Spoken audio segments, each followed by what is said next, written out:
চোখের পানি ফালাইয়া আল্লাহর কাছে কান্দে বলে, মালিক আয় আল্লাহ, আজকে বাঁচার মতো উপায় নাই। আয় আল্লাহ, ওমরের কাছে আমি ধরা খেয়ে গেলাম।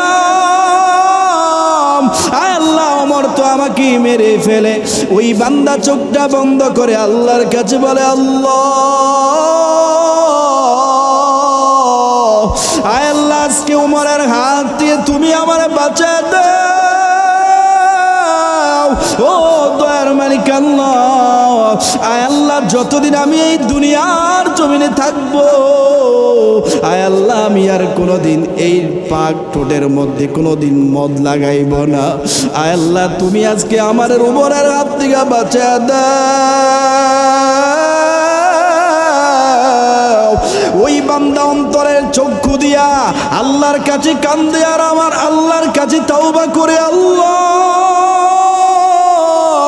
আমি আর জীবনে মদ পান করবো না। আয় আল্লাহ, তুমি আমারে আজকে ওমরের হাত থেকে বাঁচায় দাও, বাঁচায় দাও। ওই বান্দা যখন অন্তরের কলব দিয়া চক্ষু দিয়া যখন ওই বান্দা আল্লাহর কাছে চোখের পানি ফালায়া তওবা করে, আল্লাহ রব্বুল আলামিন সাথে সাথে বান্দার তওবা কবুল করে ফেলে। শুধু তাই না, হযরত ওমর ওই ব্যাগটা হাতের মধ্যে নিয়ে বোতলগুলাও খুলে উপরে তাকায় দেখে সত্যি ওই মদ ছিল না, ওই বোতলের মধ্যে আল্লাহ রব্বুল আলামিন মদকে দুধ বানাইয়া ওমরের হাতে তুলে দিছে। আল্লাহু আকবার। এবার ওই যুবক আশ্চর্য হয়ে গেছে। হযরত ওমর তাকায় দেখতেছি,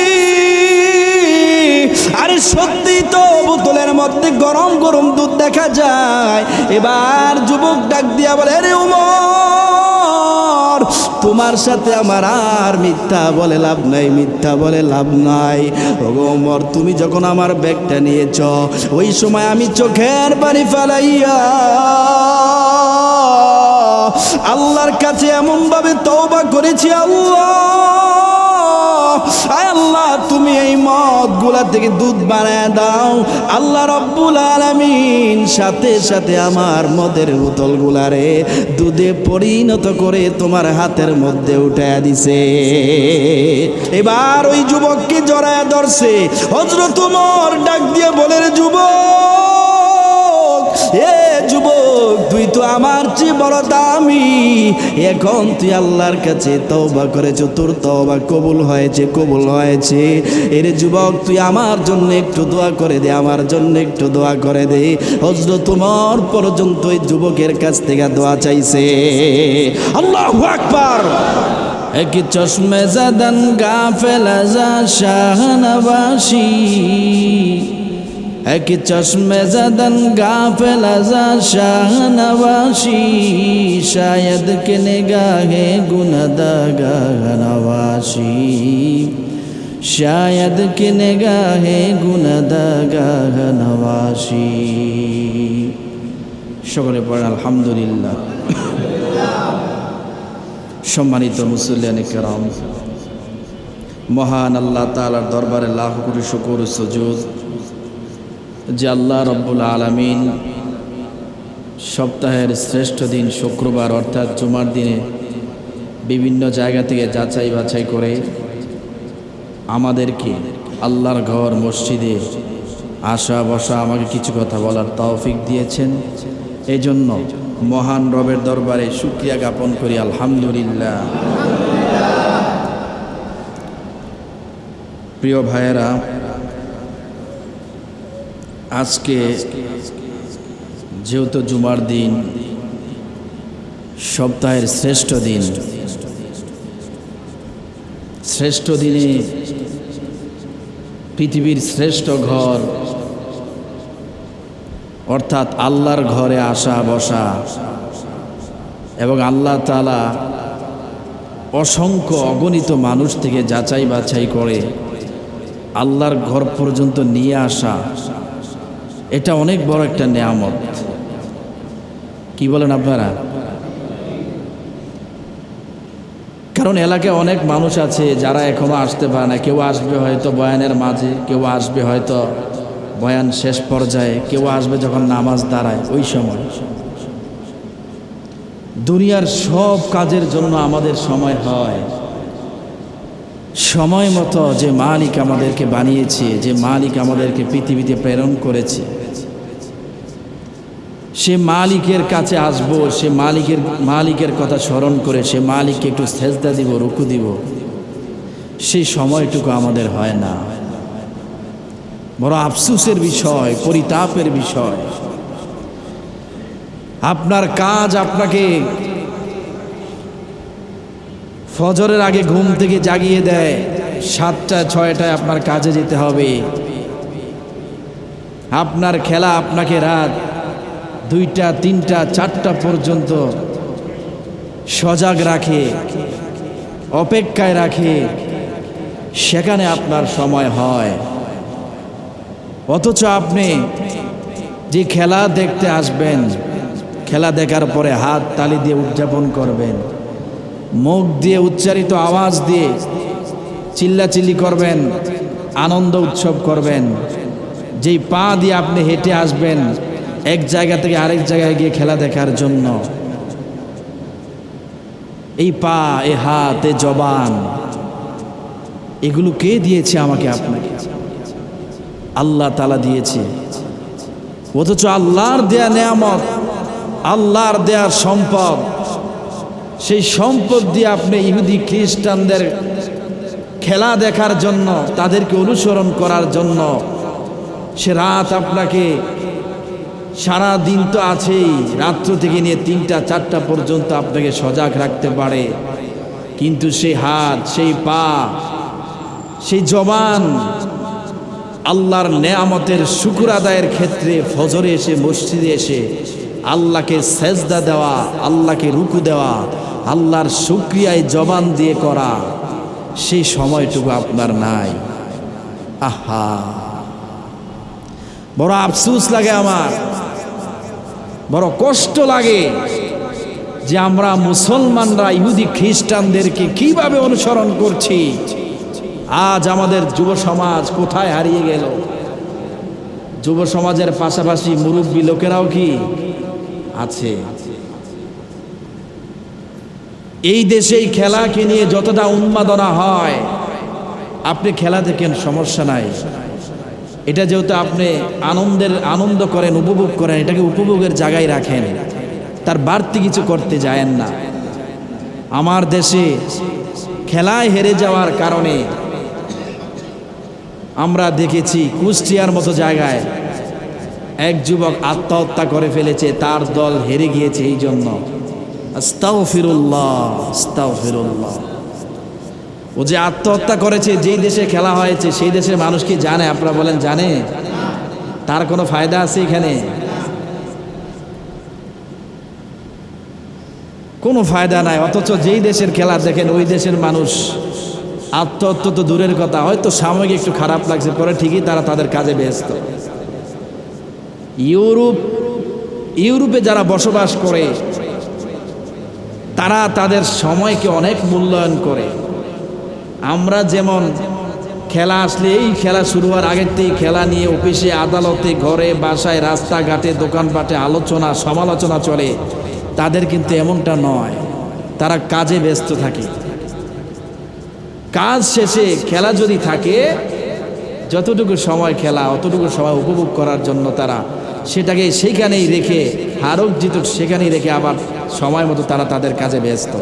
কিন্তু আমরা বাঙালি মুসলমান, আমাদের কিসের আর সময়, কিসের কাজ? প্রত্যেক সেক্টরে খেলা নিয়ে আমাদের আলোচনা, গবেষণা। এটাই আমাদের সবচেয়ে বড় অধঃপতন। এই জবান, এই হাত, এই জিহ্বা, যুবক তোমারে কে দিয়েছে? এই জিহ্বা দিয়ে তুমি আল্লাহর শুকর আদায় করো না। যেই জিহ্বা দিয়ে তুমি আনন্দে উল্লাসে চিল্লা চিল্লি করে তুমি সুখ উপভোগ করো, যেই পা দিয়ে হেঁটে তুমি খেলার জায়গায় গিয়ে খেলা দেখো, তুমি সেই পা দিয়ে একটু হেঁটে সকালে মসজিদে আসতে পারলা না? ওই মালিকের কথা কি তোমার স্মরণ হলো না? কোন মালিক তোমার এই হাত দিয়েছে, পা দিয়েছে, জবান দিয়েছে? এই জন্য আমার ভাইরা, এটাকে খেলার জায়গায় রাখেন, উপভোগের জায়গায় রাখেন, এটাকে বাড়তি কিছু করতে গিয়ে আত্মহত্যা করা, বিভিন্ন গুনাহের কাজে লিপ্ত হওয়া, মারামারি কাটাকাটি করা, এগুলা করা কোনো দরকার? আর একটা মুসলমানের কাজ হতে পারে? আপনারা রাগ করছেন? চিন্তা করেন, এগুলা চিন্তা করেন। যেদিন খেলা হয় ওদিন ফজরে 5-6 জন 7 জনের বেশি মুসল্লি হয় না। তখন এই কলিজার মধ্যে অনেক আঘাত লাগে, কষ্ট লাগে যে মুসলমান আজকে ইহুদি খ্রিস্টানের খেলা দেখি রাত্র 4টা-5টা বাজে, 12টা 1টা 2টা বাজে, যেভাবে এখানে মিছিল দেওয়া হয়েছে, এই মিছিল দিয়ে যে যুবকগুলা যদি আল্লাহর ঘরে মসজিদে এসে আল্লাহকে সেজদা দিতে পারতো, আল্লাহ তাআলা আরশে আজিম থেকে খুশি হয়ে যেতে, বলেন ঠিক কিনা? এই জন্য আমার ভাইয়ের, আমি বলেছিলাম গত জুমায় যে কয়টা বিষয় নিয়ে আলোচনা করার জন্য, ইদা ফালাত উম্মতি খামসা আশরাতা খসলাতান হাল্লা বিহাল বালাও, এই উম্মতের মধ্যে যখন 15টা কাজ দেখা যাবে, তখন আল্লাহ রাব্বুল আলামিন এই পৃথিবী, এই রাষ্ট্র যেখানেই দেখা যাবে, ভূমিধস দিয়ে, ভূমিকম্প দিয়ে এই এলাকাকে চিরতরে কি করে দিবে? ধ্বংস করে দিবে। আমরা 6টা পর্যন্ত বলেছিলাম। কয়টা বলেছিলাম মনে আছে? 1 নম্বরে বলেছিলাম সরকারি সম্পদ লুট করা, 2 নম্বর আমানতকে খেয়ানত করা, 3 নম্বরে বলেছিলাম জাকাতকে জরিমানা মনে করা, 4 নম্বরে বলেছিলাম স্ত্রীদের আনুগত্য করা, আল্লাহ রাসূলের বিপক্ষে চলে যাওয়া, 5 নম্বরে বলেছিলাম মায়ের অবাধ্য হওয়া, 6 নম্বরে বলেছিলাম বন্ধুদের সাথে ভালো আচরণ, ভালো ব্যবহার করা, কিন্তু বাবার সাথে এসে সবচেয়ে নিকৃষ্ট খারাপ আচরণ করে। মনে আছে আপনাদের? এগুলো যখন সমাজে ছয়লাভ হয়ে যাবে, আল্লাহ তাআলা বড় বড় ভূমিকম্প, ভূমিধস দিয়ে, আযাব ও গজব দিয়ে ওই রাষ্ট্র এলাকাকে কি করে দিবে? ধ্বংস করে দিবে। এই জন্য আমরা 7 নাম্বার থেকে ইনশাআল্লাহ শুরু করব। আল্লাহর রাসূল সাল্লাল্লাহু আলাইহি সাল্লাম বলেন, ক্বালা রাসূলুল্লাহ সাল্লাল্লাহু আলাইহি ওয়াসাল্লাম, ওয়ারতাফাতিল আসওয়াতু ফিল মাসাজিদ। আল্লাহর রাসূল সাল্লাল্লাহু আলাইহি ওয়াসাল্লাম জানায় দেয়, যখন কোনো রাষ্ট্রের মধ্যে, কোনো এলাকার মধ্যে এই 15টা কাজ আমার উম্মতের মধ্যে দেখা যাবে, আল্লাহ রাব্বুল আলামিন ওই এলাকা এবং ওই রাষ্ট্রকে বড় বড় ভূমিকম্প, ভূমিধস দিয়ে, বড় বড় আযাব ও গজব দিয়ে এলাকাকে ধ্বংস করে দিবে। নাউজুবিল্লাহ। তার মধ্যে আমার ভাইয়েরা, আমি আপনাদের সামনে 6টা উপস্থাপন করেছিলাম। 7 নাম্বার হলো আল্লাহর রাসূল সাল্লাল্লাহু আলাইহি ওয়াসাল্লাম জানায় দেয়, আল্লাহর নবী বলেন, ওয়ারতাফাতিল আসওয়াতু ফিল মাসাজিদ। 7 নাম্বার হলো এমন একটা সময় চলে আসবে, এমন দিন চলে আসবে যে সময় মানুষ মসজিদে এসে উচ্চ স্বরে কথা বলবে, জোরে জোরে কথা বলবে, মসজিদে এসে দাঙ্গা হাঙ্গামা সৃষ্টি করবে। আল্লাহর নবী বলেন, এই কাজগুলা যখন যে এলাকায়, যেই রাষ্ট্রের মধ্যে ব্যাপক ভারে বাড়তে থাকবে, আল্লাহর নবী বলেন ওই রাষ্ট্র এলাকাকে আল্লাহ রব্বুল আলামিন বড় বড় ভূমিকম্প, ভূমিধস, বড় বড় আযাব ও গজব দিয়ে শেষ করে দিবে। নাউজুবিল্লাহ। এই জন্য আমার ভাইয়েরা, এর যুবক ভাই, এই যে মসজিদে এসে জোরে জোরে কথা বলা, মসজিদে এসে উচ্চ সুরে কথা বলা, এই মসজিদে এসে আল্লাহর ঘরে এসে আপনি আল্লাহর ঘরের আদব রক্ষা করতে পারেন নাই, আল্লাহর ঘরে এসে এইভাবে যে আপনি দাঙ্গা হাঙ্গামা সৃষ্টি করেন, এটা আমাদের দেশে প্রায় মসজিদেই দেখা যায়। কিন্তু এটা যখন ব্যাপক হারে সয়লাভ হয়ে যাবে, যখন ব্যাপক হারে ছড়িয়ে যাবে, আমাদের কপালে দুর্গতি ছাড়া আর কিছুই থাকবে না। বড় ভয়ঙ্কর বিষয়। আপনার চিন্তা করতে হবে, আপনি পৃথিবীর শ্রেষ্ঠ জায়গায় অর্থাৎ আল্লাহর ঘরে প্রবেশ করেছেন। এই ঘরে আসার পরে এই ঘরের আদব আখলাক রক্ষা করা এটা আপনার আমার দায়িত্ব, কি বলেন ঠিক কিনা?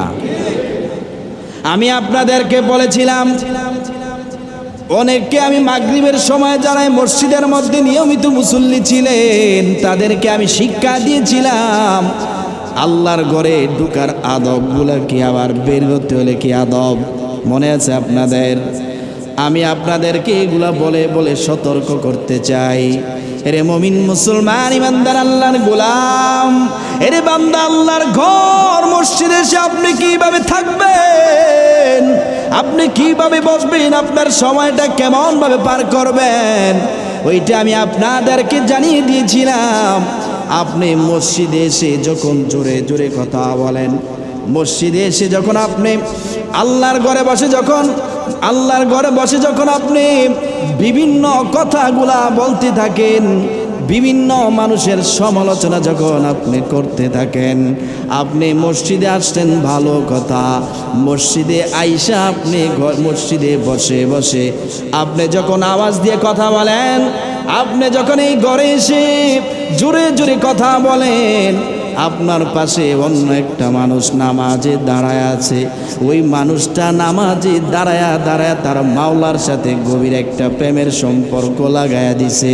কারণ পৃথিবীর মধ্যে শ্রেষ্ঠ ইবাদত হলো, সবচাইতে দামি ইবাদত হলো নামাজ।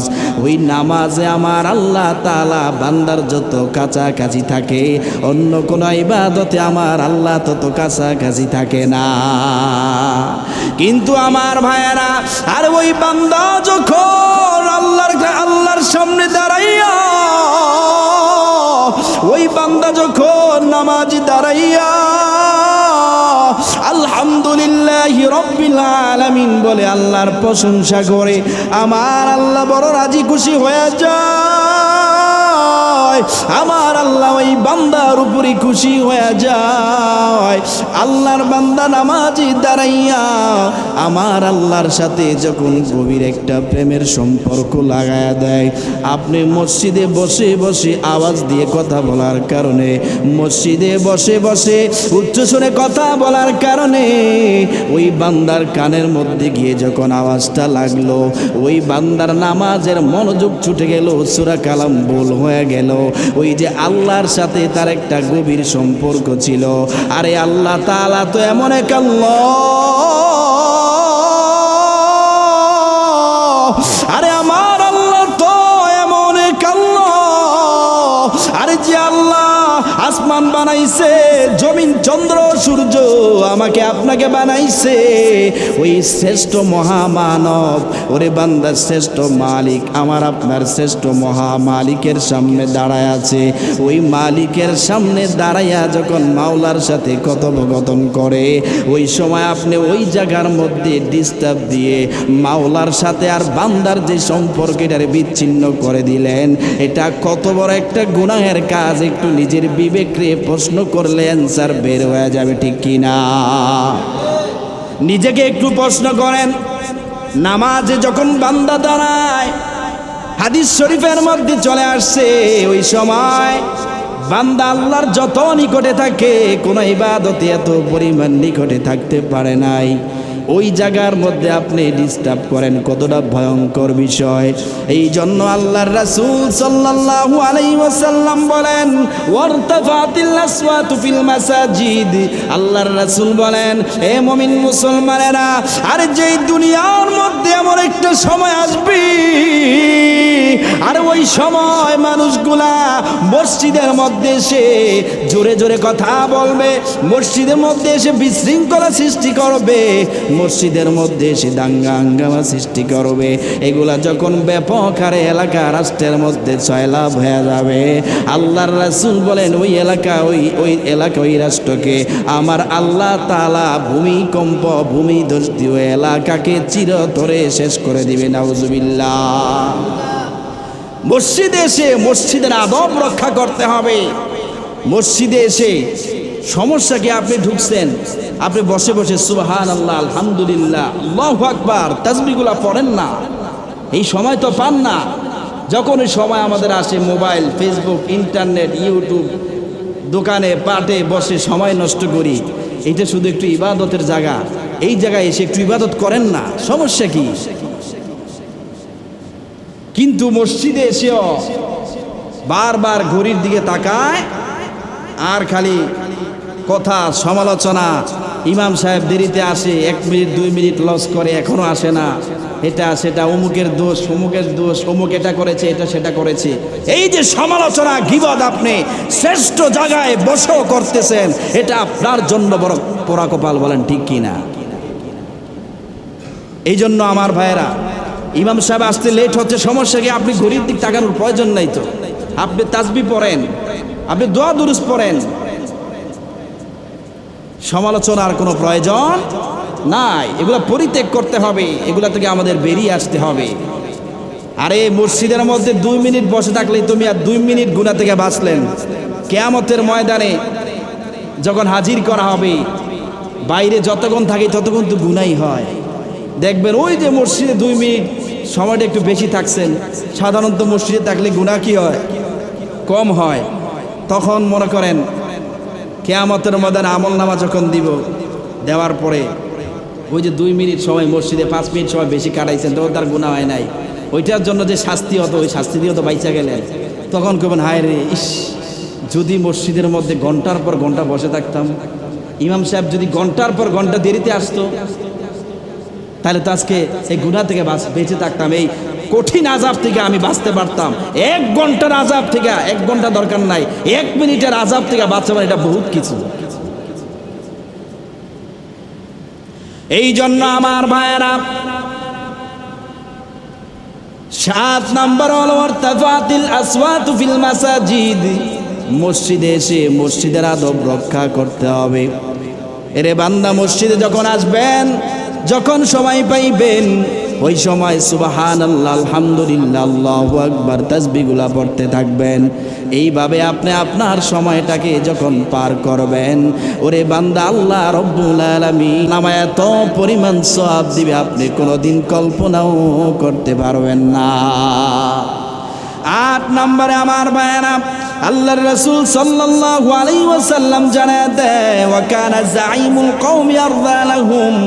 আল্লাহর রাসূল সাল্লাল্লাহু আলাইহি ওয়াসাল্লাম বলেন, আল্লাহর রাসূল বলেন, 8 নম্বরে সমাজের সবচেয়ে নিকৃষ্ট ব্যক্তি নেতা হওয়া, অর্থাৎ সমাজের মধ্যে যারা লিড দেয়, নেতৃত্ব দেয়, তারা হবে সমাজের সবচাইতে নিকৃষ্ট ব্যক্তি, খারাপ ব্যক্তি।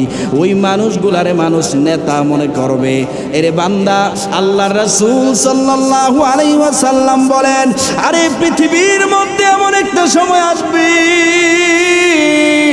আরে যেই সময় এই সমাজের মধ্যে নেতৃত্ব দিবে সমাজের নিকৃষ্ট লোকেরা, আর মানুষ তাদেরকে সাপোর্ট করবে, তাদেরকে সমর্থন করবে। এইগুলা যখন সমাজের মধ্যে বাড়তে থাকবে, আল্লাহ রাসূল সাল্লাল্লাহু আলাইহি ওয়াসাল্লাম বলেন, তখন ওই এলাকা, ওই রাষ্ট্রের মধ্যে বড় বড় ভূমিকম্প, ভূমিধস দিয়ে আল্লাহ রব্বুল আলামিন ওই এলাকাকে চিরতরে ধ্বংস করে দিবে। নাউজুবিল্লাহ। এটা আমাদের সমাজে আছে না নাই? আর একটু জোরে বলতে হবে, আছে না নাই? আহা, সমাজের নিকৃষ্ট ব্যক্তিরাই, যারা নামাজ পড়ে না, রোজা রাখে না, মসজিদে আসে না, তারাই মসজিদে না আসার কারণে, ইবাদত বন্দেগী না করার কারণে, খারাপ জায়গায় যাদের নাম চলে গেছে, তারাই আজ আমাদের সমাজে নেতৃত্ব দেয়, তারাই আমাদেরকে লিড দিচ্ছে। আর তাদেরকেই যারা সমর্থন করে, তাদেরকেই যারা সাপোর্ট করে, চিন্তার কারণ নাই। ও যত পাপ করবে 1% আপনার আমল নামায় অটোমেটিক ঢুকবে। নাউজুবিল্লাহ পড়েন। গুনাহ আপনার করতে হবে না। ওই যে আপনার নেতা, আপনার লিডার, যাকে আপনি সমর্থন করে বানিয়েছেন, সে যত পাপ করবে, সে পাপের পার্সেন্টেজ থেকে আপনি মরার পরে যতদিন গুনাহ করবে, অতদিন আপনার আমল নামায় গুনাহ ঢুকবে। এত সোজা না মিয়া। ইসলাম অনেক সোজা, অনেক কঠিন। পা বাড়ানোর আগে চিন্তা ভাবনা, হিসাব নিকাশ করে পা বাড়াইতে হবে। কোথায় আপনি পা দিচ্ছেন? রাগ করতেছেন আপনারা? আমরা আপনাদের এখানে রাখছেন ইমাম হিসাবে বলার জন্য, আর এই মিম্বারের দায়িত্বটা এটা আল্লাহ তাআলা আমার হাতে, আল্লাহ তাআলা দিয়েছেন। এখানে বসে আমার হক কথা বলতে হবে। কি বলেন? হক কথা না বললে আল্লাহর কাছে জবাব দিতে হবে। এই জন্য ভাই কাউকে হিট করার জন্য বলছি না, আপনাদেরকে সতর্ক করার জন্য। আমি চাই আমরা সবাই যেতে, যত গুনাহ আছে এই সমস্ত কাজগুলা থেকে বিরত থেকে যাতে আমরা জান্নাতে যেতে পারি, এই জন্য আপনাদেরকে একটু সজাগ করার জন্য বলি। এরপরে আমার ভাইয়েরা, আল্লাহর রাসূল সাল্লাল্লাহু আলাইহি ওয়াসাল্লাম জানায় দেয়, 9 নম্বরে নবী আমার বলেন, ওয়া উকরিমার রাজুলু মাখাফাতা শাররিহি। আল্লাহর রাসূল সাল্লাল্লাহু আলাইহি ওয়াসাল্লাম বলেন, যে সমাজের মধ্যে এমন একটা সময় আসবে, এমন একটা সময় আসবে, মানুষের অনিষ্টের ভয়ে তাকে মানুষ সালাম দিবে, সম্মান করবে। এমন আছে না নাই? অনেক বড় বড় মানুষ দেখা যায়, অনেক বড় বড় নেতা লিডার দেখা যায়, তাদেরকে মানুষ সম্মান করে, তাদেরকে দেখলে মানুষ সালাম দেয়, আসসালামু আলাইকুম ভাই, কেমন আছেন? ও ভাই আপনার শরীরটা কেমন? আপনার শরীরটা কেমন আছে? কিন্তু তাকে যদি সালাম না দেয় পরে বিপদ আছে। কি বলেন, ঠিক কি না? এই জন্যই মানুষগুলারে সালাম দেওয়া হয়, এই জন্যই মানুষগুলাকে সম্মান দেওয়া হয়। এই জন্য নবী আমার বলেন, ওয়া উকরিমার রাজুলু মাখাফাতা শাররিহি। ওই বান্দাকে মানুষ সালাম দিবে, সম্মান করবে তার অনিষ্টের ভয়ে। কিন্তু তার কাছ থেকে যখন মানুষ পিছনে চলে যায়, পিছনে যাওয়ার পরে বলে, ওই গাড়ি অ্যাক্সিডেন্ট হয়ে মরে না কি লেগা, ওই কারেন্টে শর্ট খায়া মরে না কি লেগা। বলেন ঠিক কিনা? সামনে থাকলে বলে আসসালামু আলাইকুম ভাই, কেমন আছেন? তার অনিষ্টের ভয়ে, তার আক্রমণ হতে পারে ভয়, তাকে সালাম দিতে হয়। পরে ধরবে, কিরে আমার তুই রাস্তায় দেখলি সালাম দিলি না কি লেগা, তার উপর আক্রমণ হতে পারে। এই জন্য মানুষ তাকে ভয়ে সম্মান করে, কিন্তু সালাম দেওয়ার পরে পিছনে গিয়ে মরে না কি লেগে। হ্যাঁ, ওই মরে না কে? আছে না নাই? এগুলা যখন আমার ভাইয়েরা সমাজে ব্যাপক হারে ছয়লাভ হয়ে যাইবে, সমাজের মধ্যে, রাষ্ট্রের মধ্যে যখন ব্যাপক হারে বাড়তে থাকবে, আল্লাহর রাসূল সাল্লাল্লাহু আলাইহি ওয়াসাল্লাম জানায় দেয়, ওই এলাকা, ওই রাষ্ট্রের মধ্যে আল্লাহ রাব্বুল আলামিন বড় বড় ভূমিকম্প, ভূমিধস দিয়ে এলাকাকে চিরতরে ধ্বংস করে দিবে। নাউজুবিল্লাহ। এরপর আমার ভাইয়েরা, আল্লাহর রাসূল সাল্লাল্লাহু আলাইহি ওয়াসাল্লাম 10 নম্বরে জানায় দেয়, ওয়া শুরিবাতিল খুমুর। আল্লাহর রাসূল সাল্লাল্লাহু আলাইহি সাল্লাম জানায় দিয়েছে, আল্লাহর নবী হাদিস শরীফের মধ্যে জানায় দেয়, 10 নাম্বার হলো, এমন একটা সময় আসবে যেই সময় এলাকা, রাষ্ট্রের মধ্যে মদ খাওয়া, মদ পান করা, এটা ব্যাপক হারে বেড়ে যাবে। অর্থাৎ নেশা জাতীয় দ্রব্য এগুলা সমাজের মধ্যে ব্যাপক হারে ছয়লাভ হয়ে যাবে। মানুষ নেশা করবে, মদ খাইবে, গাঁজা খাইবে, বাবা খাইবে, আবা খাইবে। এগুলা যখন সমাজের মধ্যে ব্যাপক হারে ছয়লাভ হয়ে যাইবে, আল্লাহর রাসূল সাল্লাল্লাহু আলাইহি ওয়াসাল্লাম বলেন, ওই এলাকা, ওই রাষ্ট্রকে আমার আল্লাহ তাআলা বড় বড় ভূমিকম্প, ভূমিধস দিয়ে ওই এলাকাকে আমার আল্লাহ তাআলা ধ্বংস করে দিবে। নাউজুবিল্লাহ। এগুলো অত্যন্ত মারাত্মক রকমের ব্যাধি। আমাদের সমাজে মদ পান করা, গাঁজা সেবন করা, ইয়াবা খাওয়া, এগুলো আছে না নাই? আর যে বলতে হবে, আছে না নাই? একটা সমাজের মধ্যে মাদকাসক্ত লোক থাকা মানে সমাজ নষ্ট হয়ে যাওয়া। শুধু তাই না, একটা ফ্যামিলির মধ্যে এই সমস্ত লোক থাকা মানে ফ্যামিলিটাই পুরো ধ্বংস হয়ে যাওয়া। ঠিক কিনা? এই জন্য ওখান থেকে আমাদের বেরিয়ে আসতে হবে।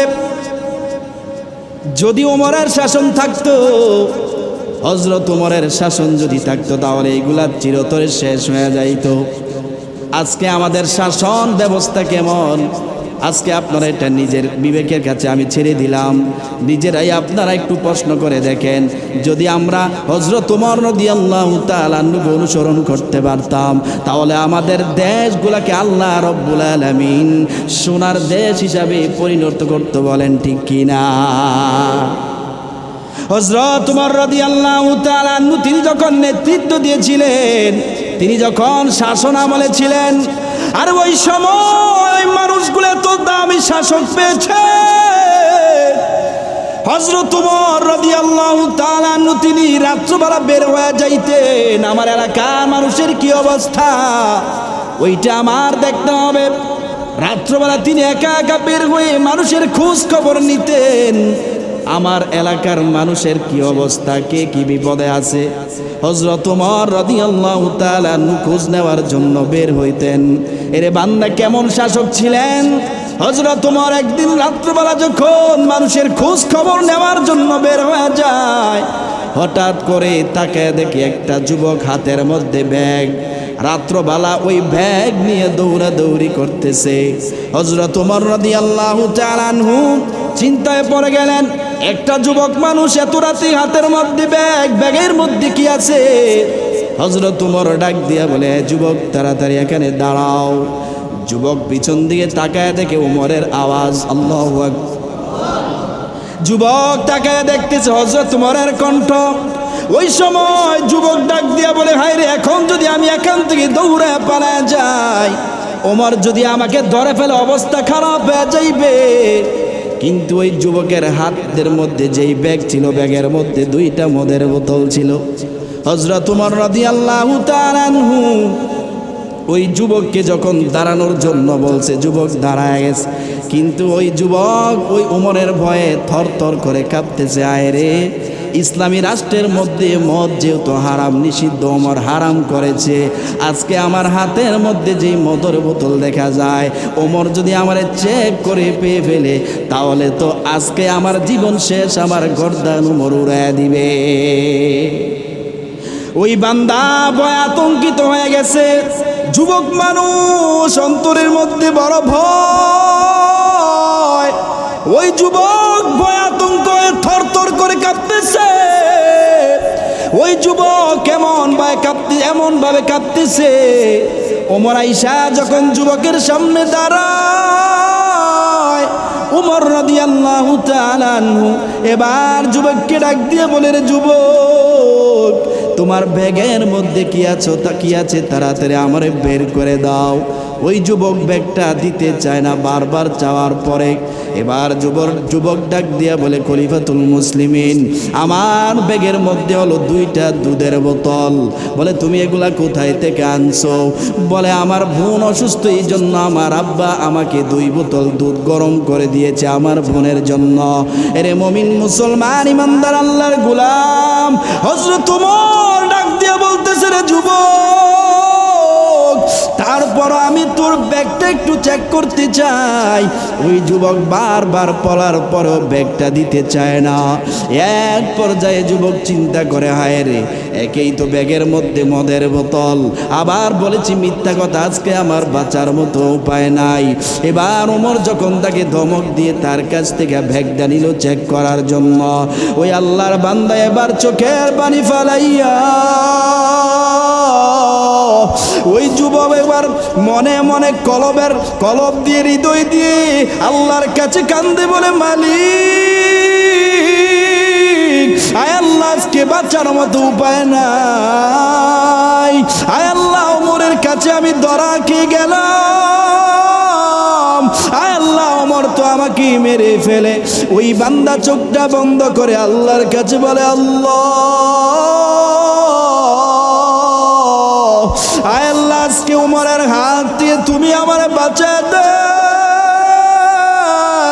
ও দয়ার মালিক আল্লাহ, আয় আল্লাহ, যতদিন আমি এই দুনিয়ার জমিনে থাকবো, আয় আল্লাহ, আমি আর কোনোদিন এই পাক ঠোঁটের মধ্যে কোনোদিন মদ লাগাইব না। আয় আল্লাহ, তুমি আজকে আমার ওমরের হাত থেকে বাঁচায় দাও। ওই বান্দা অন্তরের চক্ষু দিয়া আল্লাহর কাছে কান্দে আর আমার আল্লাহর কাছে তওবা করে, আল্লাহ, আমি আর জীবনে মদ পান করব না। আয় আল্লাহ, তুমি আমারে আজকে ওমরের হাত থেকে বাঁচায় দাও। ওই বান্দা যখন অন্তরের কলব দিয়া চক্ষু দিয়া যখন ওই বান্দা আল্লাহর কাছে চোখের পানি ফালায়া তওবা করে, আল্লাহ রব্বুল আলামিন সাথে সাথে বান্দার তওবা কবুল করে ফেলে। শুধু তাই না, হযরত ওমর ওই ব্যাগটা হাতের মধ্যে নিয়ে বোতলগুলাও খুলে উপরে তাকায় দেখে, সত্যি ওই মদ ছিল না, ওই বোতলের মধ্যে আল্লাহ রব্বুল আলামিন মদকে দুধ বানাইয়া ওমরের হাতে তুলে দিছে। আল্লাহু আকবার। এবার ওই যুবক আশ্চর্য হয়ে গেছে। হযরত ওমর তাকায় দেখতেছি আরে সত্যি তো বোতলের মধ্যে গরম গরম দুধ দেখা যায়। এবার যুবক ডাক দিয়া বলে, আরে উমর, তোমার সাথে আমার আর মিথ্যা বলে লাভ নাই, মিথ্যা বলে লাভ নাই। ওগো ওমর, তুমি যখন আমার ব্যাগটা নিয়েছ ওই সময় আমি চোখের পানি ফেলাইয়া আল্লাহর কাছে এমন ভাবে তওবা করেছি, আল্লাহ আয় আল্লাহ, তুমি এই মদ গুলা থেকে দুধ বানায় দাও। আল্লাহ রব্বুল আলামিন সাথে সাথে আমার মদের বোতল গুলারে দুধে পরিণত করে তোমার হাতের মধ্যে উঠাইয়া দিছে। সুবহানাল্লাহ। হযরত ওমর আশ্চর্য হইয়া এবার ওই যুবককে জড়ায়া ধরছে।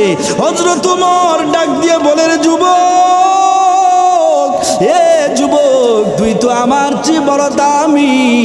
এখন তুই আল্লাহর কাছে তওবা করেছো, তোর তওবা কবুল হয়েছে, কবুল হয়েছে।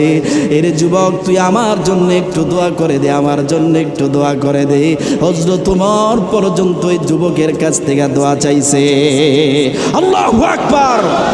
এই জন্য আমার ভাইয়ের আমি বলেছিলাম যে সমাজের মধ্যে যদি ওমরের মতো শাসক থাকতো তাহলে এই দেশে কোনো মদখোর, বাবাখোর, ইয়াবাখোর, কোনো দুর্নীতিবাজ, চাঁদাবাজ, টেন্ডার বাজরা লোক এই দেশে থাকতে পারতো না, ঠিক কিনা? এরপর আল্লাহর রাসূল সাল্লাল্লাহু আলাইহি ওয়াসাল্লাম 11 নম্বরে বলেন, সময় কম, বিস্তারিত বলার সময় নাই। ওয়ালা বিসাল হারির। আল্লাহর রাসূল বলেন, যখন সমাজের মধ্যে পুরুষরা রেশম পোশাক পরিধান করবে, অর্থাৎ পাতলা পোশাক, এমন পোশাক যে শরীরের সব কিছু দেখা যায়, এটা জান্নাতি পোশাক আল্লাহ রব্বুল আলামিন, আমার বান্দা আল্লাহ রব্বুল আলামিন তার বান্দার জন্য এই জান্নাতি পোশাকটা পুরস্কার হিসাবে রাখছে। রেশম পরিধান যারা করবে, রেশমি পোশাক, পাতলা পোশাক, এগুলো যখন সমাজে ব্যাপক হারে সয়লাভ হয়ে যাইবে, তখন বড় বড় ভূমিকম্প, ভূমিধস নেমে আসবে। কিন্তু আফসোসের বিষয় হলো আজকে এমন অবস্থা দেখা যায়, পুরুষরা এমন পোশাক পরে শরীরের সব দেখা যায়।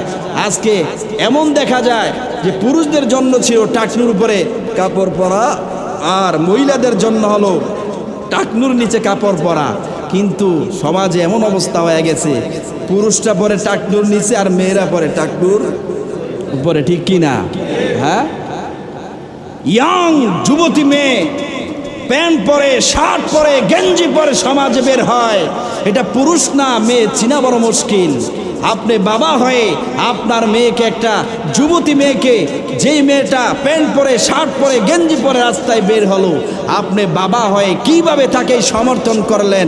কিয়ামতের ময়দানে ওই বান্দা, ওই মেয়ে, ওই সন্তান যখন উঠবে, তাকে যখন জাহান্নামে দেওয়া হবে, ওই সময় আল্লাহ তাআলা বলেন, ওয়াকালু রব্বানা ইন্না আতানা সাদাতানা ওয়া কুবারানা ফাআদাল্লুনা সাবিলা রব্বানা আতিহিম দিআফাইনি মিনাল আযাবি ওয়াল আনহুম লানান কাবীরা।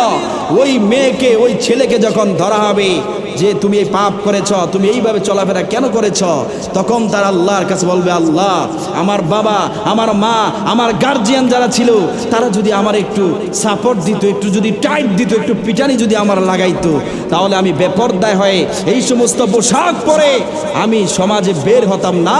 তাদের কারণে আজ আমার জাহান্নামের আগুনে যেহেতু জ্বলতে হচ্ছে, আগে আমার বাবা মারে জাহান্নামে ফালাও, তাদের বুকের উপর দিয়ে আমি জাহান্নামে যাব। ধরা খাইবেন নি ওই দিন? হ্যাঁ, এই জন্য সতর্ক থাকতে হবে আমার ভাইয়েরা। এরপর আল্লাহর রাসূল সাল্লাল্লাহু আলাইহি ওয়াসাল্লাম জানায় দেয়, 12 নম্বর আল্লাহর রাসূল বলেন, ওয়াত্তাখিলাতিল কিয়ান ওয়াল মাআজিব। সমাজের মধ্যে গায়িকা এবং বাদ্যযন্ত্রের পোশাকটা ব্যাপক হারে বেড়ে যাবে। এরে মুমিন মুসলমান ইমানদারেরা, 13 নম্বর আল্লাহর রাসূল বলেন, ওয়ালা আখিরু হাযিল উম্মতি আউওয়ালাহা। এই সমাজের মধ্যে পরবর্তী প্রজন্ম পূর্ববর্তী প্রজন্মকে গালি দিবে, ডাক দিয়া বলে, আমার বাবা অমুক, আমার বাবা তমুক, এতটাই খারাপ ছিল, আমার জন্য একটু জায়গা রেখে যায় নাই, সম্পদ রেখে যায় নাই, গালিগালাজ করে। এরে মুমিন মুসলমান ইমানদারেরা, 14 নম্বর হলো অশ্লীলতা ও পাপ কাজটা ব্যাপক হারে সমাজের মধ্যে বেড়ে যাবে।